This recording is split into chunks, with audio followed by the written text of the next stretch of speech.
Hello friends, आज हम UKPSC जे 2013 में आए हुए हिंदी के क्वेश्चन को डिस्कस करेंगे। इसमें आपका फर्स्ट क्वेश्चन है, निम्नलिखित में से अशुद्ध विकल्प का कौन सा है। तो इसमें अशुद्ध विकल्प है आपका Jyotsna.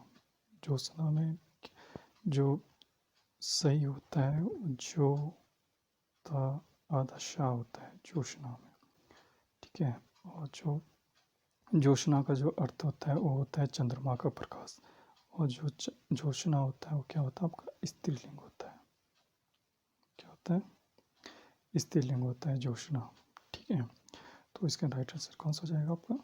Option number A, Jyotsna, ठीक है। इस तरह आप दूसरे नंबर क्वेश्चन नंबर 2 में चलते हैं। दूसरा नंबर क्या बोल रहा है, नक्षत्र शब्द का शुद्ध वर्तनी विश्लेषण क्या है।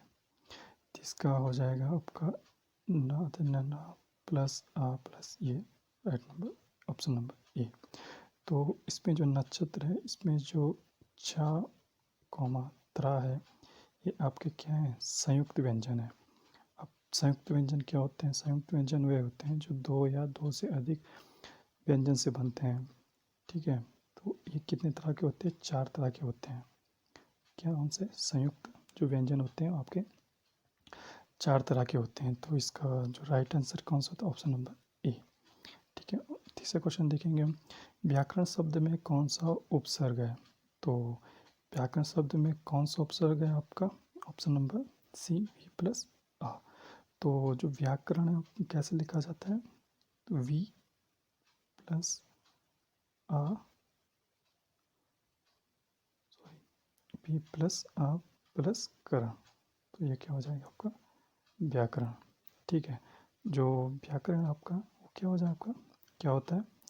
पुल्लिंग होता है। क्या होता है आपका? पुल्लिंग। तो इसका राइट आंसर क्या हो जाएगा? Option number C. तो यहाँ पे देखेंगे कि उपसर्ग होता क्या है। उपसर्ग 3 टाइप के होते हैं। फर्स्ट होता है अर्थ में नई विशेषता लाना, सेकंड होता है शब्द अर्थ उलट जाना, तीसरा होता है शब्द के अर्थ में खास परिवर्तन ना करके उसके इर्द गिर्द जो अर्थ होता है उसको क्या कहते हैं? उपसर्ग, ठीक है। तो क्वेश्चन नंबर 4 देखेंगे, निम्नलिखित में से विदेशी भाषा का उपसर्ग किस शब्द में है। तो इसका सही आंसर हो जाएगा आपका ऑप्शन नंबर डी, लापता। तो इसमें जो ला इसमें है जो वो ला उपसर्ग है। ला क्या है इसमें? उपसर्ग, ठीक है। जो आपके कहाँ से लाए गए हैं? जो उर्दू का शब्द है। कहाँ का शब्द है आपका? उर्दू भाषा का जो आपका शब्द है, ठीक है। जिसमें ला का अर्थ क्या होता है? ला का अर्थ होता है बिना, ठीक है, बिना होता है। इसी तरह इसमें जो आपका दे रखा है आपका अनुरोध, अनुरोध में जो अनुरोध है, जैसे जो अनुरोध है, अनुरोध किसका शब्द है आपका? इसी तरह आपका संस्कृत का शब्द है। किसका शब्द है आपका? संस्कृत का शब्द है। इसी तरह आपका जो सुगम है, सुगम, तो इसमें जो सु है वो किसका शब्द है आपका? संस्कृत। ये भी आपका संस्कृत का शब्द है। इसी तरह अपमा कौन सा है इसमें दे रखा? अपमा उपमा है, उपमा। तो उपमा में कौन सा जो आपका उप है, ये कहाँ शब्द है आपका? संस्कृत भाषा का शब्द है, संस्कृत, ठीक है। तो आई होप आपको आगे हो गया क्वेश्चन। क्वेश्चन नंबर 5 देखेंगे हम, निम्नलिखित किस प्रकार किस शब्द में प्रत्यय प्रयुक्त हुआ है। तो प्रत्यय प्रयुक्त हुआ है आपका ऑप्शन नंबर सी, गायक में, ठीक है। तो इसका प्रत्यय, इसका जो आप अगर संधि विच्छेद करेंगे क्या होगा? प्रति प्लस आई। प्रति का अर्थ होता है आपका साथ में, आय का मत होता है चलने वाला। साथ में चलने वाला का अर्थ क्या होता है आपका? प्रत्यय होता है, ठीक है। तो जो 5वां का था इसका अर्थ कौन सा हो जाए आपका? ऑप्शन नंबर सी आपका, गायक में, ठीक है। क्वेश्चन नंबर 6 देखेंगे। क्वेश्चन नंबर 6 में अधोलिखित शब्द में कौन सा उपसर्ग है, ठीक है। तो कौन सा उपसर्ग है ऑप्शन नंबर 6 अधोलिखित शब्द में कौन सा उपसर्ग है? तो इसमें देख के पता लग रहा है कि बी अध, जो अध है इसमें उपसर्ग है। तो अगर इसका संधि विच्छेद करें तो इसका संधि विच्छेद क्या होगा? अध प्लस लिखित, ठीक, इसका क्या होगा? अधोलिखित। तो इसका जो हो जाएगा क्या होगा? अधोलिखित, ठीक। अब जो ये बोल रहा है उपसर्ग, तो उपसर्ग होते क्या हैं? उपसर्ग क्या होते हैं कि शब्द के पूर्व व अंतिम में जो लगकर शब्द का अर्थ जो बदल देते हैं उसको क्या कहते हैं? उपसर्ग कहते हैं, ठीक है। अब सातवां क्वेश्चन देखेंगे। इसमें है निम्नलिखित में से कौन सा प्रत्यय संस्कृत से हिंदी में आया है? तो संस्कृत में हिंदी में कौन सा आया है आपका? ऑप्शन नंबर सी करेक्ट हो जाएगा आपका। आई जो शब्द है ये सीधा संस्कृत से हिंदी में आया है। इसका अर्थ होता है जैसे सुनाई, लड़ाई, चढ़ाई इत्यादि, ठीक है। इसी तरह आपका है आवट, तो इसका तो पता ही होगा, इसका होता है सजावट। इसका आहट का होता है आहट, आहट का क्या हो जाएगा? इसका घबराहट, ठीक है। तो इसका क्वेश्चन नंबर 8 देखेंगे। इसमें क्या है? निम्नलिखित शब्दों में से कौन सा शब्द कृत प्रत्यय है? तो कृत प्रत्यय कौन सा है इसमें? कौन सा होगा? धनाव, दानवता, लुभावना, बलिष्ठ, कलिमा। तो इसमें जो शब्द कृत प्रत्यय होगा वो क्या होगा? आपका लुभावना, ऑप्शन नंबर बी इसमें सही होगा। तो कृत प्रत्यय क्या होता है? कृत प्रत्यय वो होता है, कृत प्रत्यय जो क्रिया या धातु के अंत में लगकर एक नए शब्द बनाते हैं, क्या कहलाते हैं? कृत कहलाते हैं, कृत कहा जाता है, ठीक है। क्वेश्चन नंबर 9 है। निम्नलिखित शब्दों में से कौन सा उपसर्ग युक्त शब्द है? तो उपसर्ग युक्त शब्द कौन सा होगा इसमें? मानवता, ग्रामीण, मेधावी, बेरहम। तो इसमें सही ऑप्शन हो जाएगा आपको ऑप्शन नंबर डी। इसमें कौन सा उपसर्ग युक्त है? आपका बेरहम। तो बेरहम में कौन सा उपसर्ग आपका आएगा? जो बे होगा, बे उपसर्ग, ठीक है। जो बे उपसर्ग है आपका उर्दू भाषा, उर्दू भाषा का शब्द है, ठीक है। इसी तरह हम जैसे इसमें दे रखा है आपका, जैसे दे रखा है ग्रामीण, दे रखा है मेधावी है, मानवता है। तो ग्रामीण, जो जो ग्रामीण है, तो ग्रामीण में ग्राम प्लस ईन, ग्रामीण, तो प्रत्यय ईन लग रखा है। इसी तरह आप मेधावी देखेंगे, मेधावी, तो मेधावी में मेधा प्लस वी, तो इसमें मेधावी हो जाएगा। इसमें मानवता, ऐसे आपका मानवता हो जाएगा, मानवता। तो मानवता में क्या हो जाएगा? मानव प्लस ता, उपसर्ग कौन सा हो जाएगा आपका? ता उपसर्ग आपका मानवता में हो जाएगा। चलिए क्वेश्चन नंबर 10 देखते हैं। क्वेश्चन नंबर आपका जो 10 है, क्वेश्चन नंबर आपका जो क्वेश्चन नंबर जो 10 है आपका, किस शब्द में यह प्रत्यय विद्यमान है? तो जैसे इसमें पता है जया या आ कुछ इसमें नहीं है, सभ्या चा या आ का होता है, तो इसमें ऑप्शन होगा सभ्या, इसी में आपका या का है। तो इसमें जो ऑप्शन नंबर बी है, इसमें या प्रत्यय विद्यमान है। देखिए जो या प्रत्यय होता है विशेषण, उच्च विचार रखने वाला। सभ्य का अर्थ होता है विशेषण जगह यूज होता है जहाँ उसका अर्थ होता है उच्च विचार रखने वाला। जो इसका विलोम होता है, जो उसका विलोम होता है वो होता है आशुप्य, ठीक है। क्वेश्चन नंबर 11 देखिए, निम्नलिखित शब्दों में से कौन सा शब्द उपसर्ग एवं प्रत्यय से जुड़ा है? देखिए जिसमें उपसर्ग भी हो प्रत्यय भी हो, ठीक है। त्रिलोक, त्रि में तीन, और इसमें लोक, ये दो समास के समास के हैं, ठीक है। ये इसको इसमें देखिए निम्न कौन सा उपसर्ग एवं प्रत्यय से जुड़ा हुआ है? तो इसमें जो निम्न शब्द कौन सा शब्द प्रत्यय से जुड़ा हुआ है? तो इसका अर्थ है टी।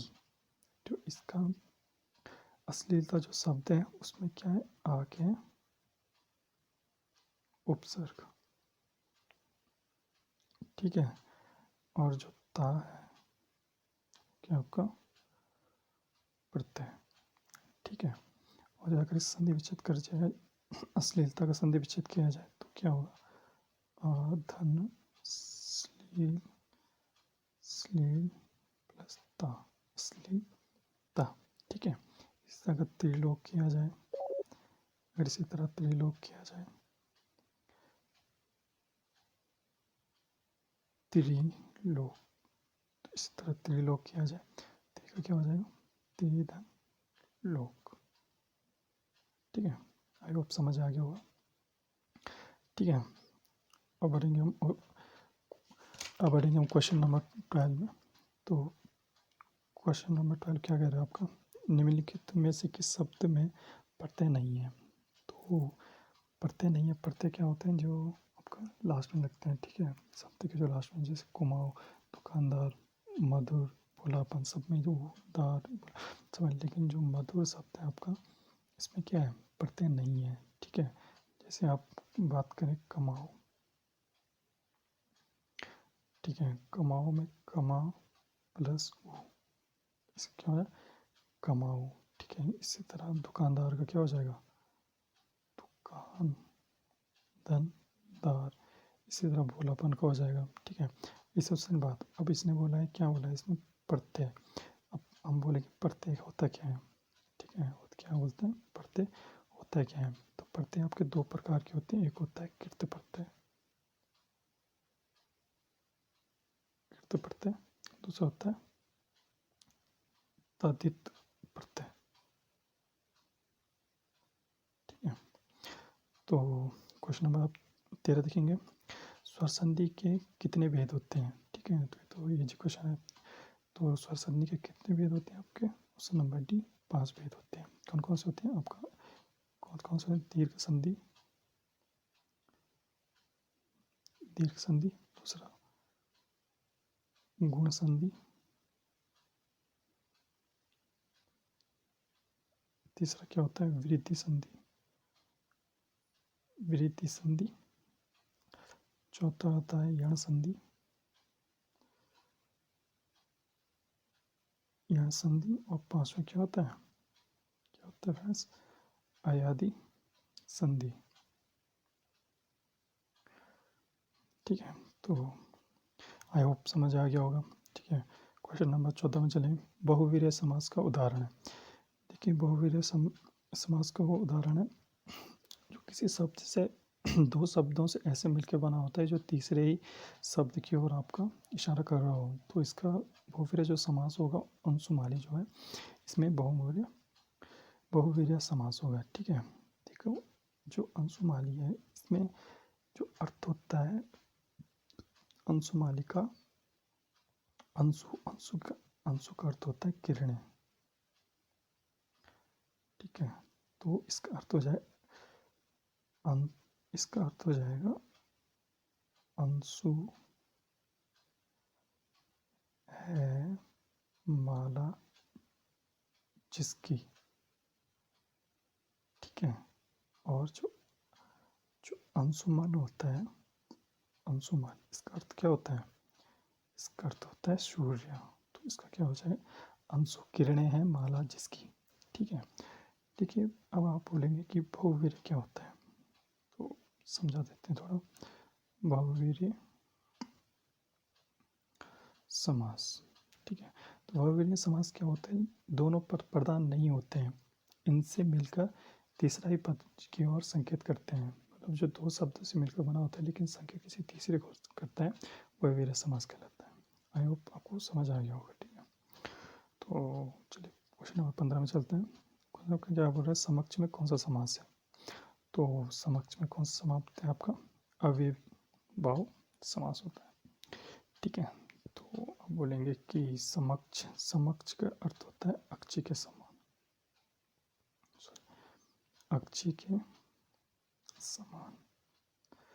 तो समक्ष का समान समक्ष का अर्थ क्या हो जाएगा आपका, अक्षी के समास। तो कुछ समास देख लेते हैं कि समास क्या होगा, कुछ कुछ।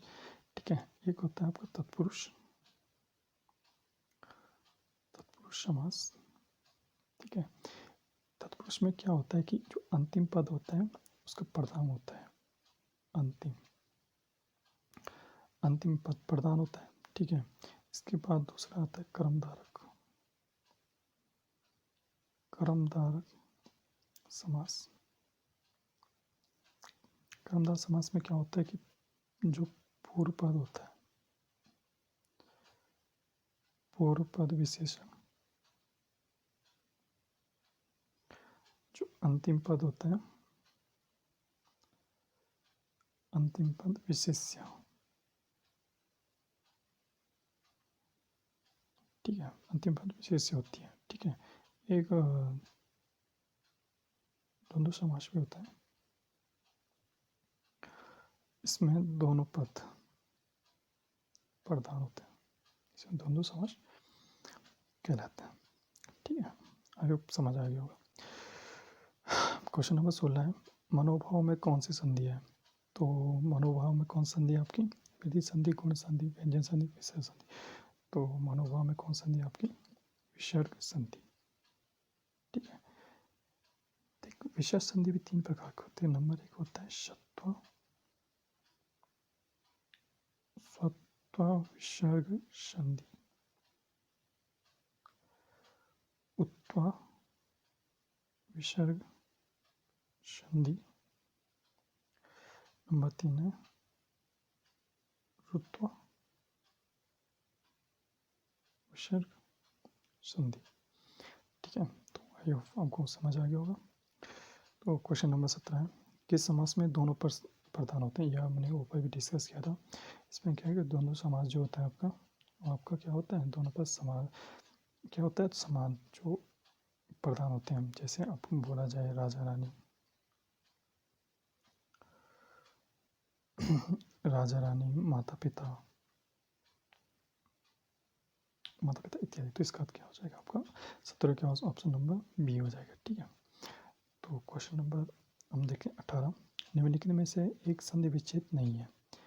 एक संधि विच्छेद नहीं है तो इसमें क्या हो जाए, उत्स्वा, इसमें है संयोग, स्वच्छंद, सतमार्ग। तो इसमें संधि विच्छेद नहीं है, संधि विच्छेद में स्वच्छंद है, इसमें ये सही नहीं है, ठीक है। स्वच्छंद इसमें जो पहले अगर हिंदी में लिखा जाए तो ये होता है स्वच्छंद, ऐसा होता है। और अगर इसका संधि विच्छेद सही होता है ये होता है प्लस चंद, ऐसा इसका संधि विच्छेद। तो क्या हो जाएगा इसमें सी आपका कल हो जाता है। जैसे इसमें जैसे संयोग इसमें दिया है संयोग, तो इसका अर्थ क्या हो जाएगा, संयोग, ठीक है। ये व्यंजक संधि है, ठीक है। क्वेश्चन 19 देखते हैं हम, इसमें क्या दिया हुआ है, 17 शब्द में कौन सा समास है? देखिए इनको आप देख के कर सकते, क्योंकि इसमें 60 है, 60 का मतलब पहले संख्या आ रखी है, तो इसका जहाँ पे आपकी संख्या आएगा वो दो को समास हो जाता है। देखो क्योंकि आगे संख्यावाचक शब्द आए इसलिए आपका क्या होगा, देखो जैसे संख्या आ जाएगी 6, 2, 3, तिरी करके कुछ ऐसा आ जाए तो आपका देखो समास होते हैं। जैसे आपका क्या होता है आपका, जैसे देखो जैसे त्रिलोक, नवरत्न, ऐसे करके, ठीक है। इस तरह आपका क्वेश्चन नंबर 20 है आपका, किस समास का समस्त पद क्रिया विशेषण का कार्य करती है? ऊपर आपने डिस्कस किया था, ठीक है। तो इसका जो समस्त पद क्रिया विशेषण का कार्य करता है ऑप्शन नंबर बी, अवयव जो समास होता है, जैसे होता है यथा शक्ति, ठीक है, प्रतिदिन, ठीक है। इसमें क्या जो प्रथम क्रिया विशेषण और विशेष्य का कार्य करता है, देखिए, ठीक है। इसमें हम एक जल्दी में एक समास कितने प्रकार के होते हैं, ठीक है। समास होते हैं तत्पुरुष समास, बहुव्रीहि समास, कर्मधारय कर्मधारय समास। एक होता है द्विगु समास। 5 होता है अव्ययी भाव समास। तो फ्रेंड्स आज फर्स्ट पार्ट में हम इतना रखेंगे। अगर आपको आगे वीडियो चाहिए होंगे ऐसी तो लाइक और सब्सक्राइब जरूर कीजिए। Thank you.